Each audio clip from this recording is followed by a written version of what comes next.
properties, that is the chemical properties. जैसा कि हमने आपको फिजिकल प्रॉपर्टी के बारे में एक्सप्लेन किया भी था, उसके फिजिकल प्रॉपर्टी के बारे में आज हमें बात करना है उसके केमिकल प्रॉपर्टीज के बारे में। तो आइए बात करते हैं केमिकल प्रॉपर्टीज ऑफ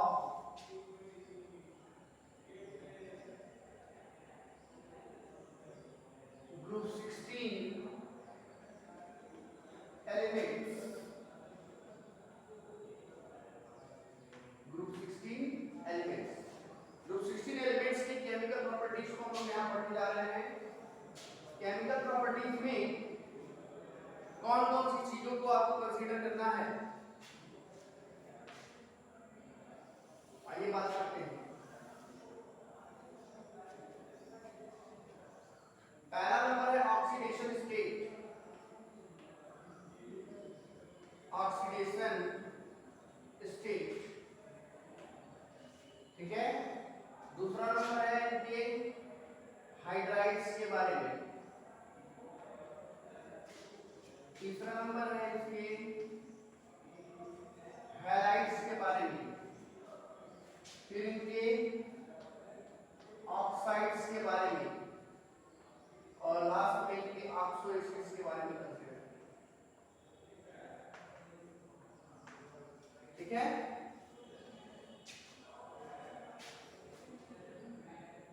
सबसे पहले बात करते हैं ऑक्सीडेशन स्टेट। ऑक्सीजन जो है, इसमें ऑक्सीजन का ऑक्सीडेशन नंबर की अगर बात करें तो ऑक्सीजन का ऑक्सीडेशन नंबर -2 होता है, ठीक है ना। जैसे -2 किसमें होता है, H2O, Na2O, K2O। मैक्सिमम जो कंपाउंड होते हैं इसमें इसका ऑक्सीडेशन नंबर -2 होता है, ठीक है ना। कुछ ऐसे भी कंपाउंड होते हैं जिसमें ऑक्सीजन का ऑक्सीडेशन नंबर जो होता है वो -2 की जगह -1 भी होता है, -2 की जगह -1। जैसे peroxide H2O2, hydrogen peroxide, BaO2, barium peroxide, ये सब पेरोक्साइड हैं और पेरोक्साइड में का ऑक्सीडेशन नंबर -1 होता है। कुछ कंपाउंड ऐसे हैं जिनमें इसका ऑक्सीडेशन नंबर +2 होता है, जैसे OF2 में इसका ऑक्सीडेशन नंबर +2 आएगा क्योंकि फ्लोरीन जो होता है वो मोर इलेक्ट्रोनेगेटिव होता है ऑक्सीजन से। तो जब हम यहाँ ऑक्सीडेशन नंबर फाइंड करेंगे तो यहाँ पर +2 आएगा, ठीक है ना। तो इस तरीके से हम ऑक्सीजन का ऑक्सीडेशन नंबर, अगर हम सल्फर की बात करें, सल्फर का जो ऑक्सीडेशन नंबर होता है वो अलग अलग टाइप का होता है।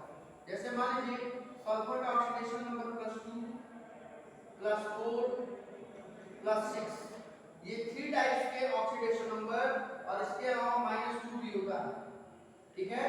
यानी +2, +4, +6, -2।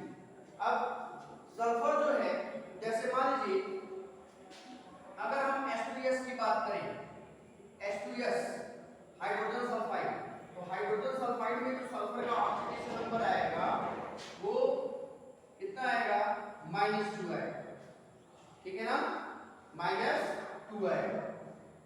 ऐसे ही अगर हम +4 की बात करें तो सल्फर डाइऑक्साइड SO2 में सल्फर का ऑक्सीडेशन नंबर आता है +4, ठीक है। SF6, SO3, इन दोनों में इसका ऑक्सीडेशन नंबर आएगा +6, क्लियर ना। और यहां पर इस तरीके से हम इसका ऑक्सीडेशन नंबर बताते हैं कि किसका कौन सा ऑक्सीडेशन नंबर होता है। अब सबसे जरूरी बात यह है कि अगर आपसे पूछा जाए जितने भी ये ऑक्सीजन फैमिली है या ग्रुप 16 एलिमेंट्स के ये जो एलिमेंट्स हैं, इनका जो कॉमन ऑक्सीडेशन स्टेट है वो क्या होगा, तो इनका जो कॉमन ऑक्सीडेशन स्टेट है वो -2 होता है, याद रखिएगा -2, ये कॉमन ऑक्सीडेशन स्टेट है, ठीक है ना।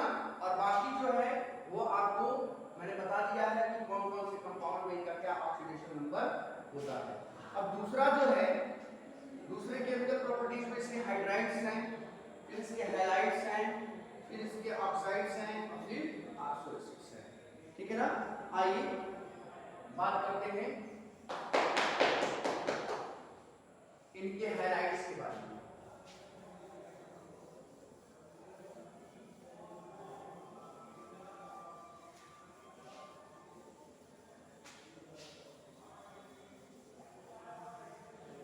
Hydrides of group 16 element.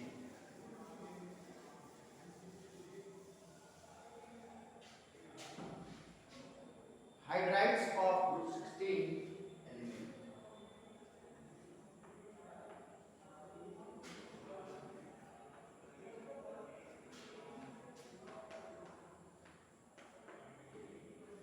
जो ग्रुप 16 के एलिमेंट्स हैं वो किस तरह के, ग्रुप 16 के एलिमेंट जो हैं वो किस तरह के हाइड्राइड्स बनाते हैं इसके बारे में बात करने जा रहे हैं। ठीक है ना। तो इनके जो कॉमन हाइड्राइड्स होते हैं वो MH2 टाइप के होते हैं, MH2 टाइप। ठीक है ना। अब मान लीजिए M की जगह आपने O रख दिया तो बन जाएगा H2O या OS2। अगर आपने सल्फर S रख दिया तो H2S, आपने Sc रख दिया तो H2Sc, Te रख दिया तो H2Te, और लास्ट जो है वो H2PO है। इसकी बात हम लोग करेंगे क्योंकि ये रेडियो एक्टिव है, यहां पे बात करते हैं। ठीक है ना। H2O, H2S, H2Sc, H2Te। H2O क्या है? वाटर है। ठीक है ना। H2S क्या है? ये है हाइड्रोजन सल्फाइड। ठीक है। H2Sc क्या है? इसको कहेंगे हम selenium hydride, selenium hydride. H2Te क्या है? ये है टेलुरियम, टेलुरियम हाइड्राइड। और लास्ट में PuH2 जो है ये तो रेडियो एक्टिव है जिसकी हम बात नहीं कर रहे हैं। ठीक है ना।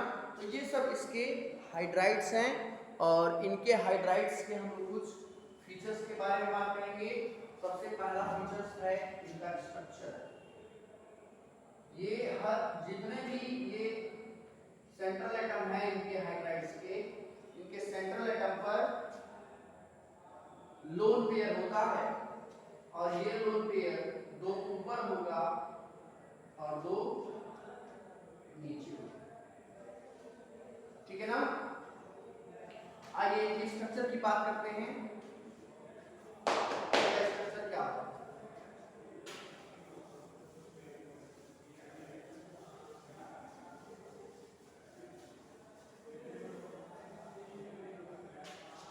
सबसे पहला फीचर है इसका स्ट्रक्चर।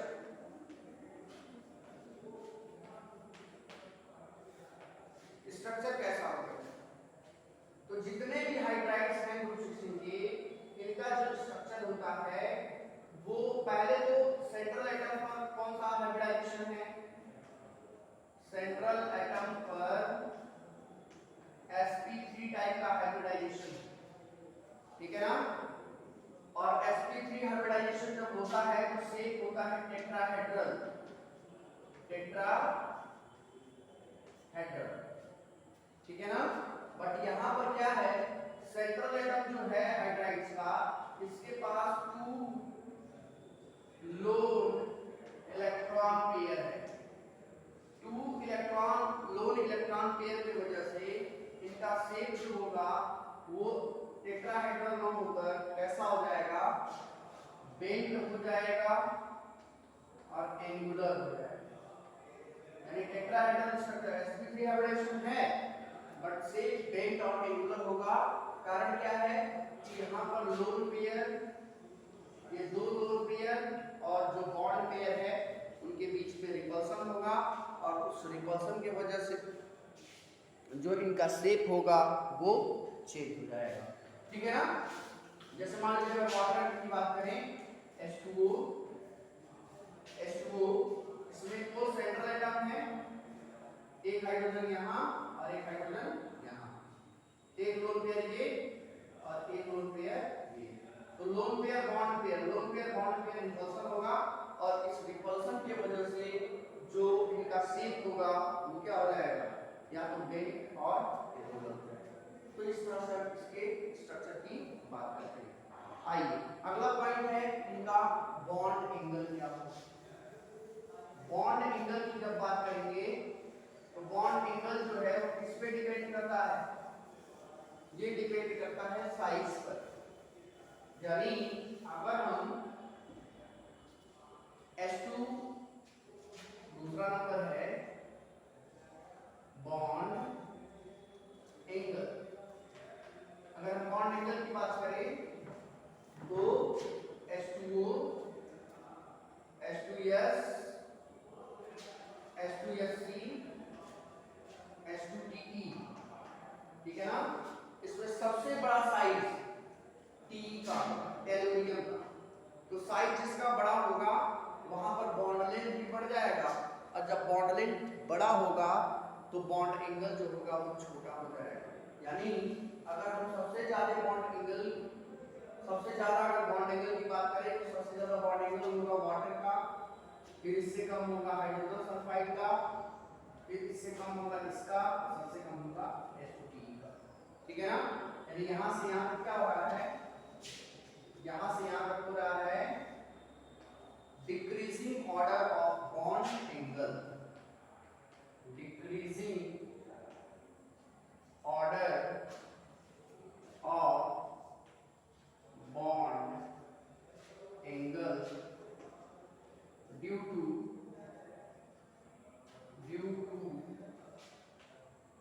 increase in atomic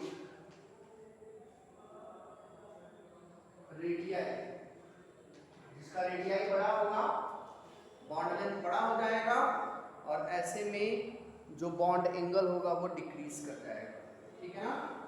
आइए अब अगला नंबर है सॉल्युबिलिटी। ठीक है ना।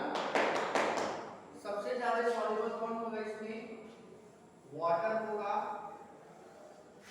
और सबसे कम जो होगा वो H2TE होगा। ठीक है। यहां पर आपको अगला पॉइंट हम बताने जा रहे हैं सी नंबर है हमारा मेल्टिंग पॉइंट, बॉइलिंग पॉइंट का ऑर्डर क्या होगा। सबसे ज्यादा बॉइलिंग पॉइंट किसका होगा, तो वाटर का, क्योंकि water strong intermolecular hydrogen bond बनाता है आपस में या दूसरे किसी मॉलिक्यूल के साथ। तो यहां पर और वाटर को छोड़कर बाकी जितने भी हैं अगर उनकी बात की जाए तो सबसे ज्यादा बॉइलिंग पॉइंट जो होगा वो लास्ट वाले एलिमेंट का होगा, लास्ट वाले हाइड्राइड का होगा। और लास्ट हाइड्राइड कौन है, एल्यूमिनियम हाइड्राइड। इसके पीछे रीजन क्या है, इसके पीछे रीजन है इनका van der Waals force of attraction. Van der Waals force of attraction की वजह से जो बॉइलिंग पॉइंट होगा वो सबसे ज्यादा तो वाटर का होगा। लेकिन यहां से जब आगे बढ़ेंगे H2S H2